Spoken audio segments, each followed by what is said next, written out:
ஹாசினி என்கிற ஒரு 6 வயது குழந்தை சென்னையில் தர்ஷன் அப்படிங்கிற ஒரு ஐடி நிறுவனத்தில் பணி செய்யக்கூடிய நல்ல மெத்த படித்த பொறியியல் படித்த ஒருத்தன் அந்த குழந்தையை பாலியல் வன்கொடுமை செய்து எரிச்சு பெட்ரோலை ஊற்றி எரிச்சு தடயம்லாம் அழிச்சு சிறைக்கு போயிட்டு சிறையிலிருந்து ஜாமீனில் வெளிவந்து அம்மா அதை தட்டி கேட்டதுக்காக அம்மாவையும் கொண்டு நகைகளை பறித்து இப்போ புழல் சிறையில் ஏ கிளாஸில் இருக்கான்.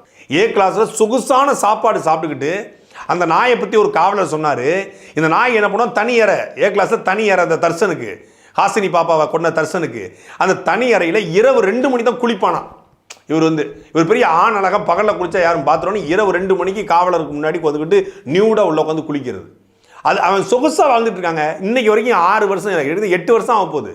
அவனுக்கு என்ன இது தண்டனை தெரியல. பொள்ளாச்சி பாலியல் விவகாரத்துக்கு நாங்கள் தண்டனை வாங்கி கொடுத்துட்டோம்னு பேசுகிற திமுக இந்த தர்சனுக்கு தண்டனை வாங்கி கொடுத்ததா?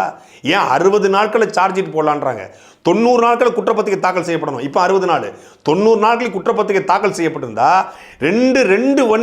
ஒரு வன்கொடுமை 2 கொலை, ஒரு குழந்தை தாய் கண் கூட தெரிஞ்சிருச்சு. இனி யார் சாட்சி சொல்லணும்?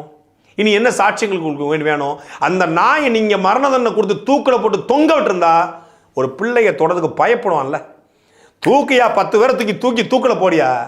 சும்மா பெண்களுக்கு எதிராக சட்டம் போடுறது, தமிழ்நாடு சட்டசபையில் தீர்மானம் போடுறது, பெண்ணை பின்தொடர்ந்து போனால் 10 ஆண்டு தண்டனை, 2ஆம் முறை பின்தொடர்ந்து போனால் ஆயுள் தண்டனை, பெண் குழந்தைகளை தொட்டால் 6 வருட சிறை, போக்சோ சட்டம். என்ன சட்டம்?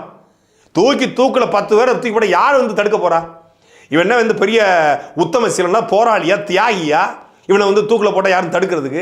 பாலியல் வன்கொடுமை, குழந்தைகளை தொட்டான், தூக்கில் போடு. எவனாவது ஒருத்தன் கேட்கறான்னு பார்ப்போம். மனித உரிமையான மயிரை புடுங்க ஆணை யாராவது வரப்போதா? ஒன்றும் வரப்போறது இல்லை.